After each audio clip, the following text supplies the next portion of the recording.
2023లో youth declaration ప్రకటించిన సరూర్ నగర్ స్టేడియంలోనే ఈ నెల 18న యువ సంగ్రామ సదస్సు నిర్వహించనున్నట్లు బీఆర్ఎస్ తెలిపింది. సదస్సు పోస్టర్ను తెలంగాణ భవన్లో పార్టీ నేతలు విడుదల చేశారు. యువత నిరుద్యోగులకు ఇచ్చిన హామీలను కాంగ్రెస్ తొంగలో తొక్కిందని మాజీ మంత్రి తలసాని శ్రీనివాస్ యాదవ్ మండిపడ్డారు. డిక్లరేషన్ల పేరిట అన్ని వర్గాలని వంచారని, అధికారంలోకి వచ్చిన తర్వాత మరిచిపోయారని విమర్శించారు.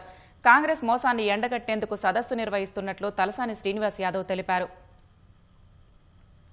అసలు 2.5 సంవత్సరాలలో రైతులే కాదు, విద్యార్థులు కానీ, మహిళలు కానీ, అంగన్వాడీస్ కానీ ఈడ్చుకుపోయి బేడీలేసి ఆశా వర్కర్లను కానీ రోజు ఇందిరా పార్క్ దగ్గర పోతే అయితే రోజు ఒక జాతర జరుగుతుంది.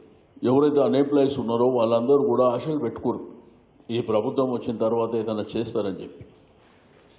కానీ ప్రభుత్వం వచ్చిన తర్వాత ఉద్యోగాల మాట దేవురెడుగు వాళ్ళని అణచివేసే కార్యక్రమాలు, రాష్ట్రంలో ఉన్నటువంటి నిరుద్యోగులకు ఇదే మా పిలుపు.